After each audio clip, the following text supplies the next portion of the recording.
लेकिन विपक्ष की तरफ से, अरविंद केजरीवाल की तरफ से बार बार ये कहा जा रहा है कि जो इलेक्टोरल बॉन्ड है वो आज़ाद भारत का सबसे बड़ा घोटाला है, और जब सत्ता में आएंगे इस पर कार्रवाई करेंगे, ईडी भी भेजेंगे, सीबीआई भी भेजेंगे, और चूंकि पार्टी को चंदा मिला है इसलिए जेपी नड्डा जी को जेल भेजेंगे। हमें क्या दिक्कत है? सबसे पहली बात, ये जो ईडी, ये जो बॉन्ड है, इलेक्टोरल बॉन्ड, ये मोदी जी या हमने किया है क्या?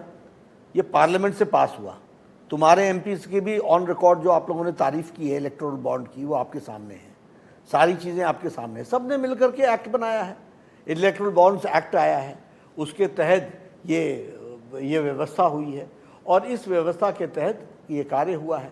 पहली बात। दूसरी बात कि जो आप कह रहे हो घोटाला हुआ है तो निकाल करके लाओ। तीसरी बात, वो तो बता रहे हैं कि जिन कंपनियों को आपने काम दिया, आपकी सरकार ने काम दिया, उन्हीं से चंदा मिला है, तो ये घोटाला है, कॉन्फ्लिक्ट ऑफ इंटरेस्ट है। इससे दुगना पैसा रीजनल पार्टीज को दिया है। और 100 केसेस में, 200-400 केसेस में 1-2 केसेस निकल करके आ जाते हूँ तो उसको आप उसके साथ जोड़ोगे। पहली बात, ये पारदर्शी लाने का काम किसने किया? आप, ये देश में कोई पूछता नहीं है कि 75 साल में तुम कैसे इलेक्शन लड़ते थे।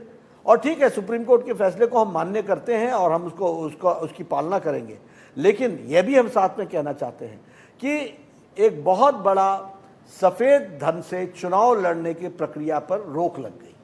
अब फिर से वही काला धन आएगा मार्केट में। आप 75 साल में क्या हुआ है?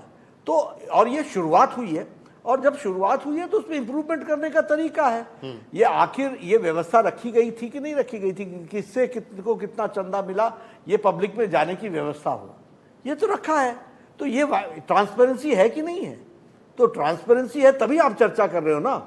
अगर मैं ब्लैक में ले लिया होता जो पहले ये लोग करते रहे तो क्या चर्चा करते हैं? अगली व्यवस्था बनेगी उसमें काले धन का, फिर आप कह रहे हैं कि प्रयोग बढ़ेगा। अब जिस दिन से इलेक्ट्रल बॉन्ड बंद हुआ तो कहां से आ रहा है पैसा? किसने बता रहा है? किसको पता है पैसा? सरकार तो आपकी, आपको तो व्यवस्था करनी चाहिए काला धन। हम कैसे करेंगे? आफ्टर ऑल उसकी व्यवस्था तो किसी कानून के तहत होगा ना। हम कानून बनाएंगे नई सरकार में? नहीं, इसी अब देखेंगे, वो तो मोदी जी करेंगे जो करना होगा, लेकिन और उनके उसमें, लेकिन जो पार्लियामेंट का एक्ट आज है, उस पार्लियामेंट के एक्ट को सब लोगों ने सराहा था और उसके तहत ये काम हुआ है। अब उसमें कुछ इम्प्रोवाइज करने की बात होगी तो मोदी जी सोच करके करेंगे।